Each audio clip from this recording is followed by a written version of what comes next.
I was working late at the coffee shop that I work at. Oh, fake it, baby.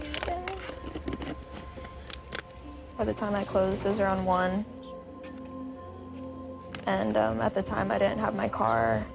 And so I usually call an Uber to come get me. But I opened the app. It just updated the night before, and it didn't have any of my payment information saved. So I couldn't call the Uber, and I didn't have any cash on me either. So I just decided to walk. On October 5th, 2017, Gabrielle pushed away her fears about walking home alone at night. So what do you remember?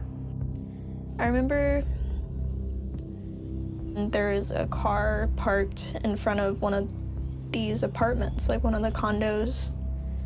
And there's a guy sitting with his headlights turned off, and he was smoking and drinking, and he had his windows rolled down, and I remember him just like watching as I was walking by, and it freaked me out even more. Gabrielle was nervous, but had no choice but to continue walking home. Right when I got to this point, I just heard running behind me. The same guy who was in the car was sprinting at me and just tackled me onto the side. I started screaming, and he put his hands around my mouth and my nose until I was almost blacked out and told me to shut up. And he kept saying, "No one's gonna help you, so stop." Did you think he was just trying to rob you at first? No, it was very clear from as soon as he put his hands on me, what he wanted. He tackled me onto the curb right here, or the street, and raped me. He had taken my clothes and everything and left me here and said that if I moved, he would kill me. So I just waited here, laying down, and it was raining, pouring, and he had my clothes in his hand. I just watched him keep walking until I couldn't see him anymore. And it's eerie, how dark everything is right here, you know?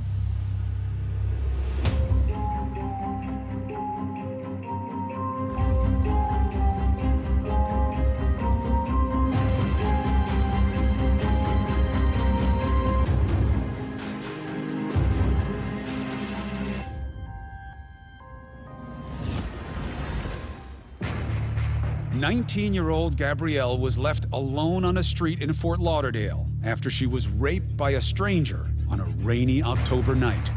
There was no witnesses, there was nobody around. It was a perfect opportunity for him to strike, which is what, a lot of rapists, will do. Stacy Honowitz is the Broward County sex crimes prosecutor. Gabrielle's attack happened in her jurisdiction. First step, she comes forward. People will assume that's a no-brainer.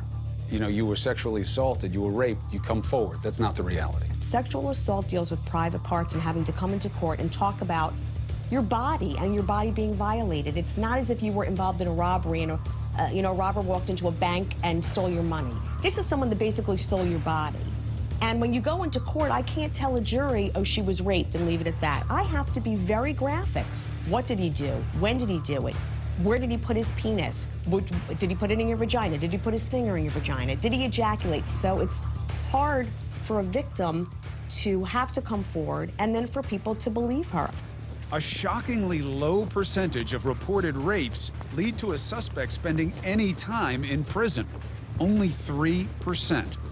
There are so many hurdles that victims of sex crimes have to overcome in order to get justice, starting with the police believing their story.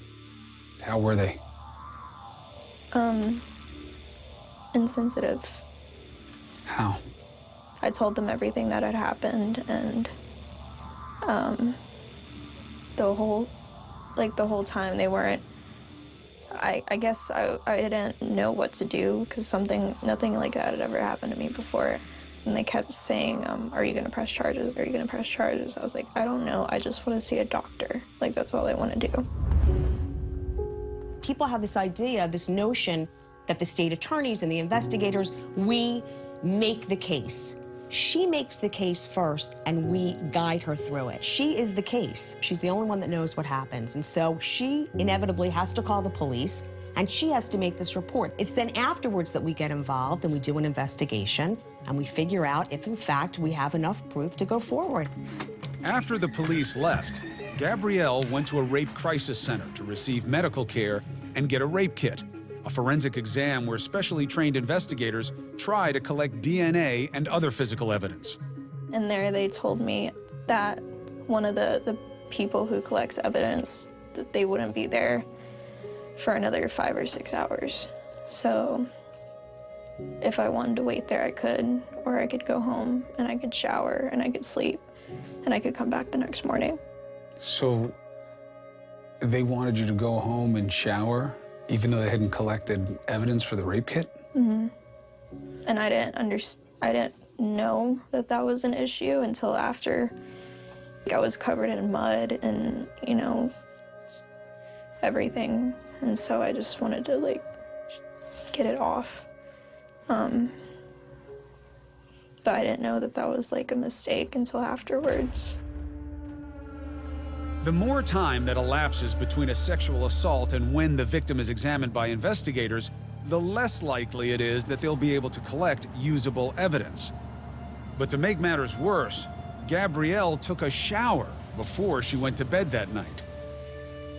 The next morning, I went immediately to the crisis center, and they collected evidence and got a police report. The detectives assigned to my case were, like, extremely accommodating and helpful. Better than the cops who came. Yeah. That must have been very comforting to you at that time, right? Yeah, for sure. So Gabrielle's alleged rapist's DNA is now secured in a rape kit that will hopefully lead authorities to her attacker. These kits are invaluable evidence in the thousands of unsolved rapes in this country. But all too often, they sit on shelves for months, even years. Although that is now changing, thanks in part to this woman, Julie Weil. Here, I wanted to show this to you. How do these look? Those are great. Julie's dropping off supplies she's gathered for Palm Beach County's Victims Crisis Center.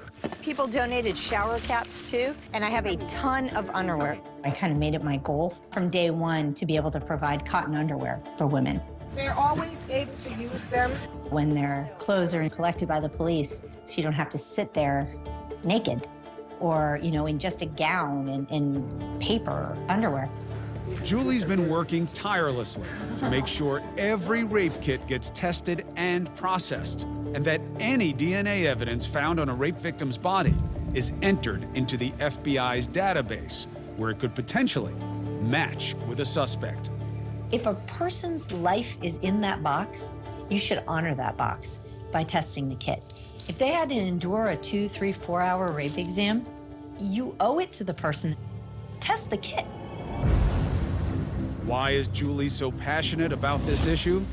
Her harrowing story when we come back. He said, "Do you believe in God?" And when I said yes, he said, "Then you're going to forgive me for what I'm about to do to you and to your 2 kids."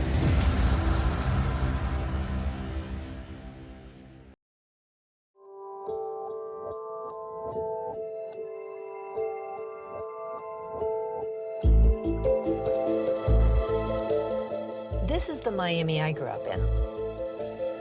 People just walking their dogs, taking a stroll, and riding their bikes. This is just a peaceful community. It's a place where everybody feels safe.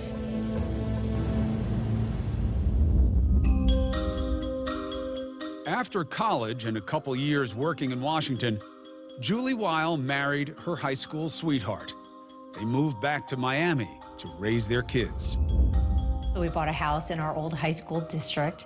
And it sounds stupid, but it's It was just nice. Life was good. Life was good. Julie's life mostly consisted of caring for her young children and being active in her local church. An October day in 2002, Julie had just picked up her daughter from the church's daycare. She had her 8-month-old son, Peter, with her as well. Then we stopped to talk to a friend. And, I was standing up, talking to her with my back exposed. I was buckling my son in. And the second she left, I can still see the taillights. Somebody rushed me from behind and hit me over the head. I thought I was being hit by a brick because it hurt so much.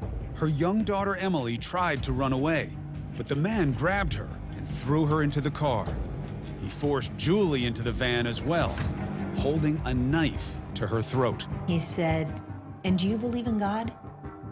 And when I said yes, he said, "Then you're going to forgive me for what I'm about to do to you and to your 2 kids." And at that moment, my heart sunk because all of a sudden, I clue into the fact he doesn't want my purse. He does not want my minivan. He wants to do something to us. So he said, "If you peek, if you look at me, if you can ID me, I'll just kill you." I had 2 kids in the back. My daughter is screaming. My son is screaming. I'm hysterically crying. The attacker took her driver's license, looked at her address, and realized that she lived nearby. He cranked the radio up as loud as it would go to drown out the screams of her kids. He peeled out of the church parking lot and drove the few minutes to Julie's home. He said, "If I let you survive, if you live through this, don't you ever tell anybody. See this field across the street?" And he said, I'll hide in there. And when you come out of your house one day, I'll shoot you." Then he basically said, "Well, now we're off to have some fun."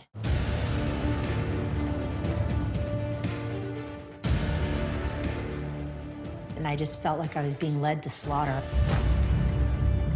Did you try to get through to him? Yeah, I did. I talked to him.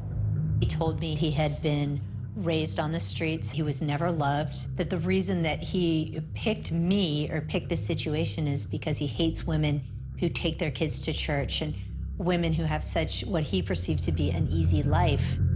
He wanted me to hurt. He wanted my kids to hurt because his childhood was so bad. Julie didn't know where they were headed, except that they were driving south towards the Everglades. When I see that tower just represents absolute fear for me. Just to see it just makes me sick to my stomach. If you go straight, you end up in the Keys. If you go right, there's some, fields, farms. But if you turn left, there's nothing but sawgrass as far as you can see. He turned down that way.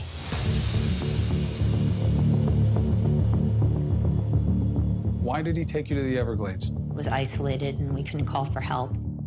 He kept reassuring us, "Nobody will ever find you. Don't do anything wrong. Don't try to jump out of the car. There is nothing here. You will die in the Everglades." He parked on the bank of the Everglades with a canal right next to us, and he threatened my daughter at knife point, and he said,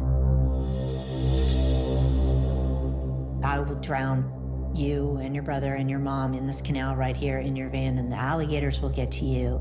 And then he asked me to take off all my clothes and to sit in the passenger's seat of the van. He started to rape me. And he raped me every way humanly possible. And I never thought that I could endure something like that.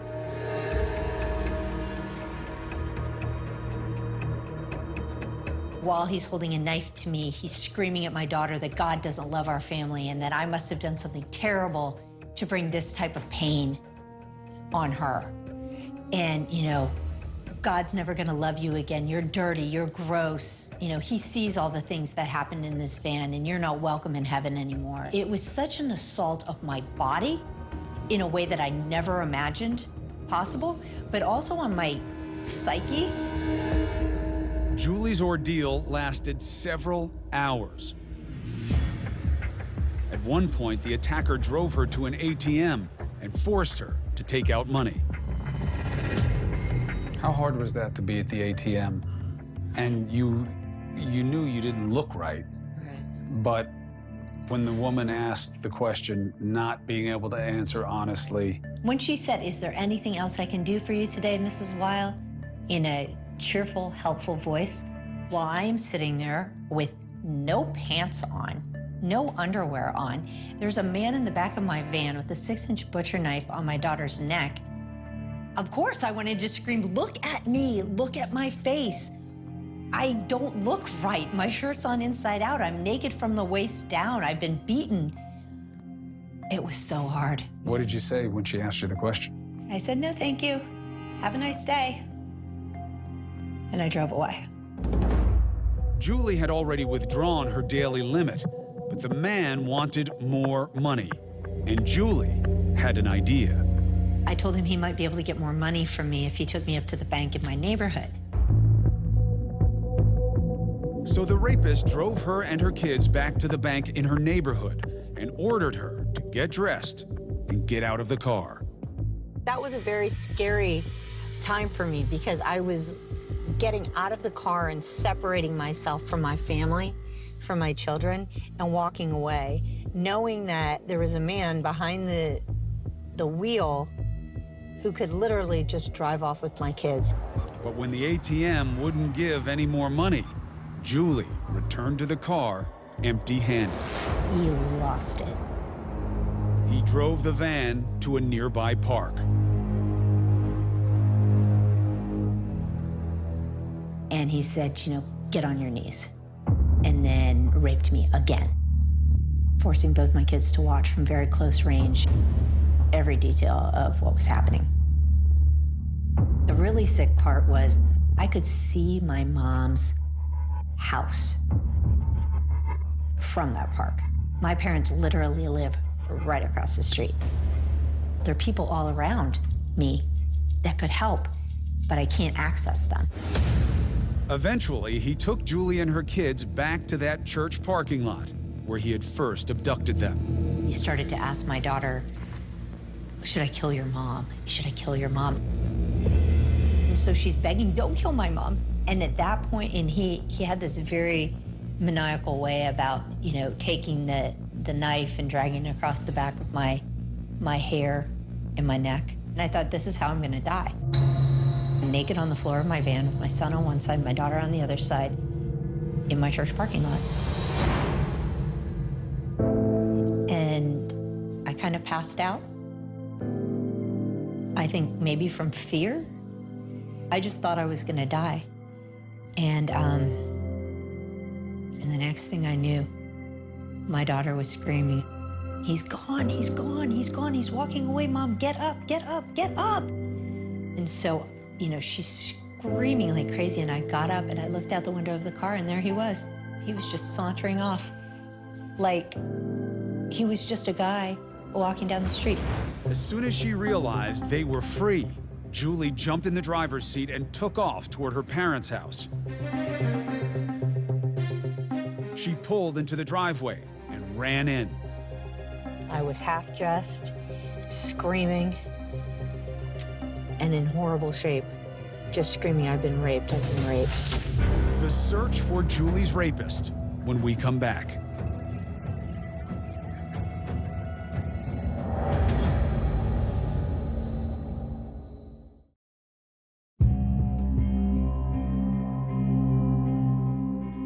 Julie's mother, Susan, remembers the shock of finding out what had just happened to her daughter. She said, "I've just been raped with the kids in the car for 3 hours." And I went to go give her a hug, And she said, "Don't touch me." Julie's mom rushed outside to check on the kids who were still in the van. What I saw really scared me. After I opened the doors to the car, I could see how hot they were. They both had red circles on their cheeks. And it was strange because it was so very, very quiet. And neither one of them spoke. They were sitting there. They were almost catatonic. All I can remember was Julie being, quite hysterical. We cannot call the police, Dad. We cannot. I just, leveled with her very quickly. That is the first thing we're going to do, and we're going to do it immediately. Complaint desk, position number 3. Any police on fire? I was just raped at Nice Point. I'm sorry, honey. You were just raped? Yes. Let me have the address where you're at. But listen, the man said he would kill me and he would kill my children if any police officer showed up. Where is the guy? I don't know where he is. Have you seen him before? No. Forget about what he said. You gotta report it. Did he rape you in front of the children? Yes. Oh, my God. Okay. Detective Curtis Leck was one of the first investigators on the scene. We were asked to hide his identity because he now does undercover work. I remember speaking to her daughter, who I believe was 3 years old at the time, to try to describe what he looked like, and her daughter told me a monster. That's how she described him. Julie was taken to a police station in downtown Miami to collect evidence for her rape kit. I was injured, I was disheveled, I felt totally exposed. Since her attack, she's helped to found this safe place for victims, the Butterfly House in Palm Beach. Sherry Britton Cicino is a nurse here. This is our sexual assault kit. Inside of it are envelopes and swabs. And to find some of the most important DNA, detailed questions must be asked and answered. In my case, it was really helpful that the nurse brought that out in me and said, where were you touched? If you didn't have people who were trained in being able to do these kind of exams, they might not think to swab the neck of a sexual assault victim. But, if the nurse can prompt you to talk about your assault, they're able to get evidence from places you wouldn't think about. And how successfully that evidence can be collected can determine whether or not that rapist will be caught and prosecuted. If you don't feel safe, and then the information doesn't come out. It's a huge difference. I was getting scared that he was still out there. He knew where I lived, he knew where my kids went to school. She said, listen, Julie, I want to catch him as badly as you want to catch him. My job here is to get as much evidence as I can so we can find him. But much to everyone's frustration, her attacker had been meticulously careful about not leaving any of his DNA anywhere. And he forced Julie to wipe down the inside of the van with her clothing to erase any fingerprints. The police found no traces of him in my van. Not one hair, not one fingerprint. And the indignation came up again. Are you kidding me? This man was all over that van. Would Julie's rapist come back and exact revenge? I mean, he followed through on all his threats. So I believed he followed through on that one, too.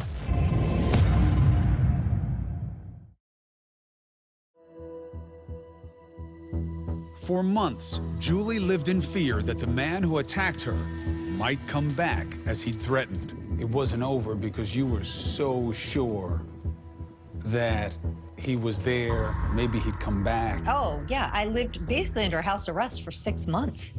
He followed through on all his threats. So I believed he followed through on that one, too.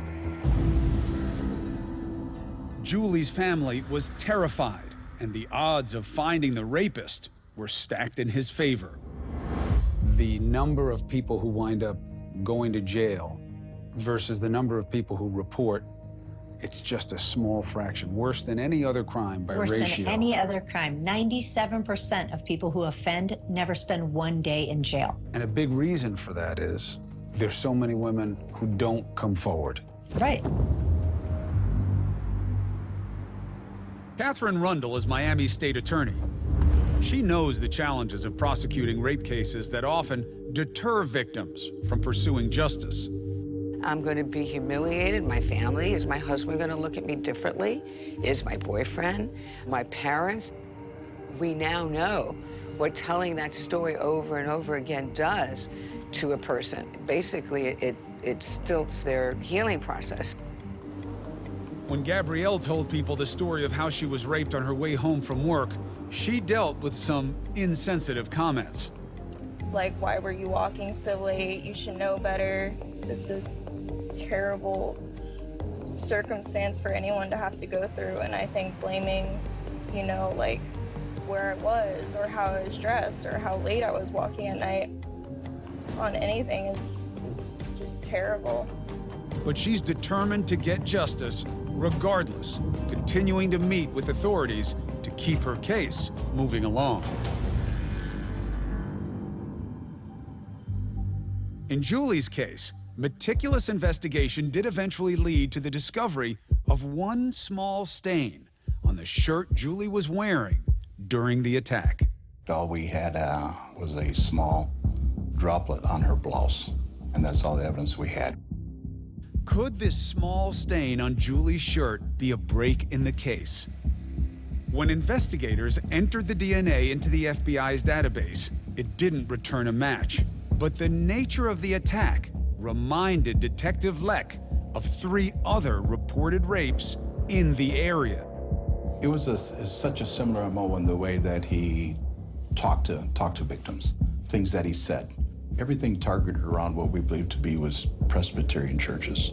The 3 other victims were also abducted from in front of churches, leading police to suspect they were dealing with a serial rapist. They knew it was all the same person, they just didn't know who. Prosecutor Laura Adams was assigned to Julie's case. What wound up being the big break in the case? This man got into a domestic violence dispute with his girlfriend. When he was arrested for that, and his prints went into the system, they got a match.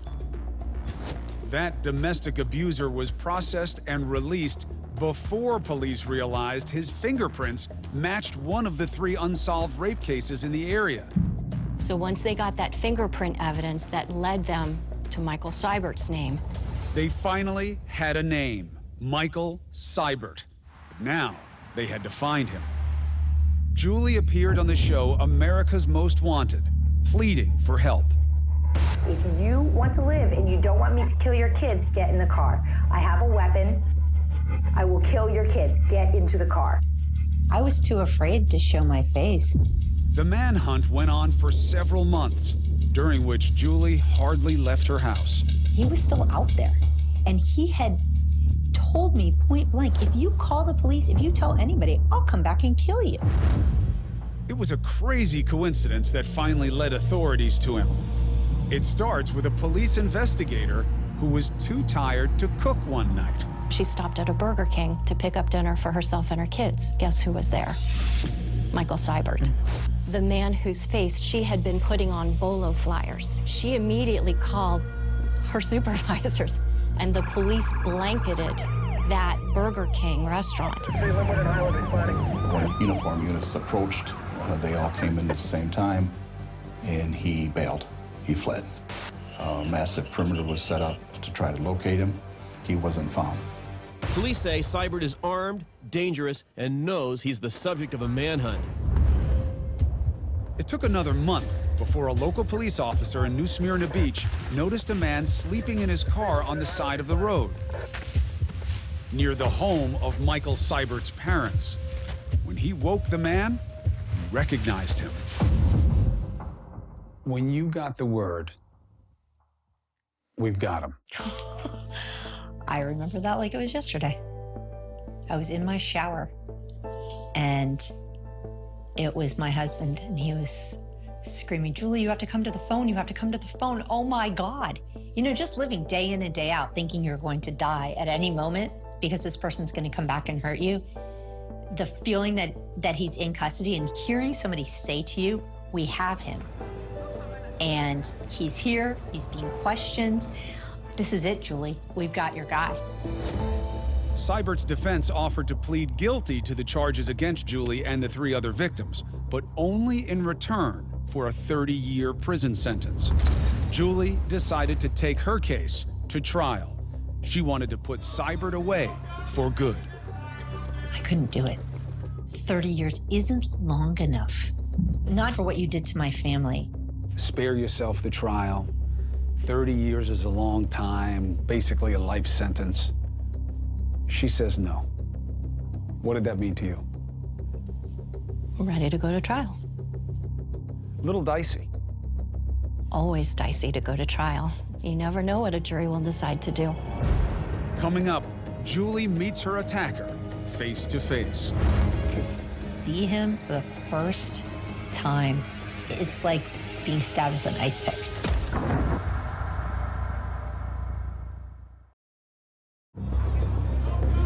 The rape case against Michael Seibert hinged largely on one tiny speck of DNA evidence found on Julie's clothing. The reason that they catch this guy is because you had done the rape kit, and they processed the rape kit. Right.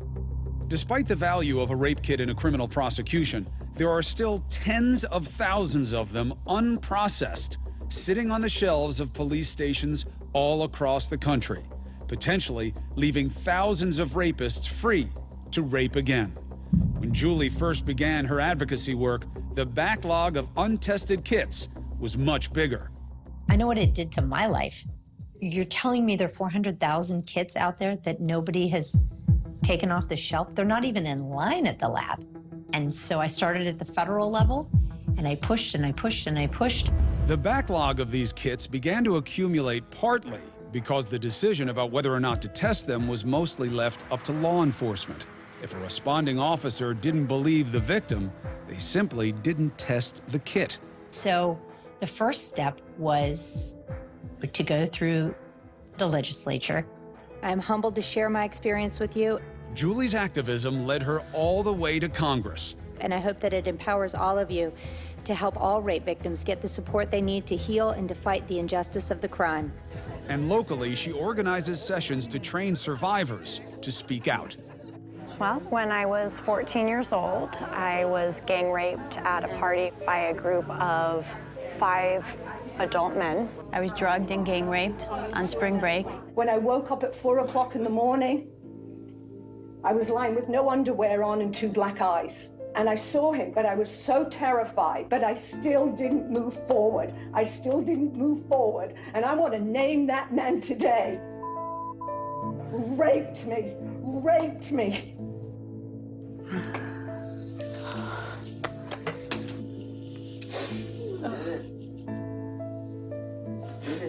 So proud of you. We're here not because we're trying to heal ourselves, although it's very cathartic to get out and put a purpose behind the personal pain. We're here to advance big, huge topics that our country is just now coming to reckon with. Julie is part of a movement that recently got Congress to pass nationwide guidelines for the handling of rape kits that urge states to enter all DNA evidence into the FBI's database. So for instance, my guy started out raping people he went out on dates with, acquaintance rape, spousal rape, and then he progressed and he snatched 4 women off the streets and raped them too. So if things aren't tied together and we're not testing kits and linking things, you can't make those arrests. Gabrielle is still working at the coffee shop she was walking home from when she was attacked. The investigators who administered her rape kit did find DNA that they entered into the FBI's database. It matched the DNA of a man who had served 8 years for unlawful sexual activity with a minor, and then 2 more years for violating his parole. The name, James Hodge. How did that make you feel when you knew that even though, they kind of screwed it up in the beginning, saying go home and take a shower, the rape kit had given them a positive identification? it was just relief. I mean, I still can't like sleep at night. Like, it's hard. But knowing that that person in particular was like away was just relief. In the case with Gabrielle, if you didn't have a rape kit, this would be a very difficult case, yes? Correct. Gabrielle is about to meet with prosecutor Stacy Honowitz, the first steps in the criminal case against her alleged rapist. He's in jail, right? Yeah. So you feel safe enough, at least from him? Yeah, I do. But it is scary, like knowing that if it does go to trial, I'll have to testify, and that puts me in like a place of worry. Like, is someone gonna try to hurt me because I have to testify? Honowitz appears in court to file a procedural motion against James Hodge. Okay, so calendar call February 16, 2018. Thank you. I think that having to face that person that did this horrible act to you is probably the hardest thing. But Gabrielle isn't deterred. She wants to be kept abreast of all details in her case. This is what I found. The swabs they took from him. How hard is it for someone like Gabrielle to go through with this? She's at a tough spot in her life. She's young. She's so desperate to move on and start living her dreams. Yet she is stuck in a moment. When they leave my office, I always tell them, listen, you've got to put this on the back burner. I'm not saying that forget about it, but you've got to let us kind of do the legwork now because it's going to consume you. They're getting subpoenas, they're being deposed, they're coming to hearings. And that's why we insist on counseling and going on with their life. Gabrielle is just at the beginning of her long journey to justice. It could go on for years. Now, did you ever think about, this is too hard. I just want to get on with my life. I'm dealing with enough already. This is too much for me. Not really, no. I mean, I'm gonna be present in whatever way I can be, just because of the fear that like he could do this to like so many other people. But you have the strength and the resolve to see this case through. Yeah, I want to get it over, and I want him to be away from everyone. And you got the evidence to do it. Yeah.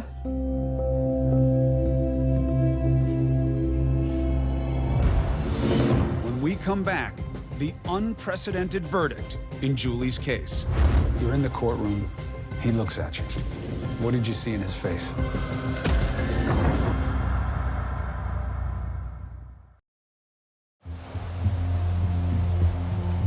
Julie was attacked in 2002. Her rapist trial began in 2006. It had been exactly 4 years and 2 weeks. Facing Michael Seibert in court brought back horrible emotions. You're in the courtroom. Yeah. He looks at you. What did you see in his face? Evil, death, fear. I mean, you're sitting, what, 20 feet away? To see him for the first time, it's like being stabbed with an ice pick.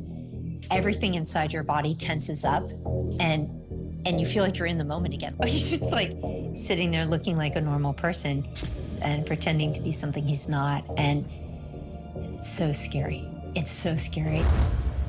Were you aware that he was looking at Julie during the trial?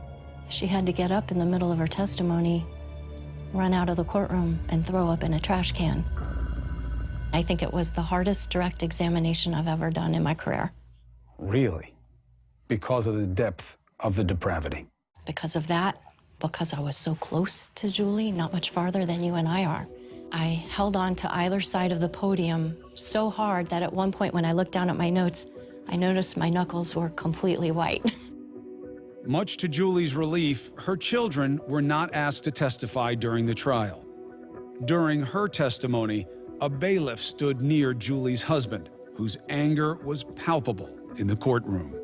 Did you look at the defendant when the sentence was coming down? I never look at them. Interesting. Why not? He's not important to me. He is a person I don't care about. I care about what he did. The jury found Michael Seibert guilty, but would the judge give him more than the 30 years Julie had deemed insufficient? I was absolutely blown away when it came out. Seibert was sentenced to 7 consecutive life sentences. He will never be let out of prison. How did it feel when you heard the sentence? Incredible. The fact that the judge sentenced him to life 7 times over, it validated the fact that I wasn't just raped once, I was raped 4 times. Yeah, and the first one hurt as much as the last one and was just as painful as the second one and the third one. And the fact that somebody acknowledged that was huge. Since that verdict, Julie tries to make sure every victim of rape receives the same justice she did. Cheers to being Friday. She has the full support of her entire family. What did you think when she took on the rape kit fight? I thought they were in trouble. Julie's greatest triumph over the terrible assault she endured may be how she has kept her family together. She's still married to the same man. She requested that we not ask her children direct questions about the attack because, of course, it could re-traumatize them. But they are doing fine. They're teenagers now, and both college-bound. Forensics, that's always been something I've always been interested in, maybe forensic psychology. CSI. And you, what's the dream? What are you thinking about for yourself? College, good job, and then travel. Very cool, very cool. We've learned a lot. We've made a lot of changes. We're a good, solid unit. I am grateful beyond measure that I have been able to do something good with this. I feel so blessed that when I lay down at night, I can rationalize what happened to me. It's been years and years and years, but the nightmares still come. The nightmares are always going to come.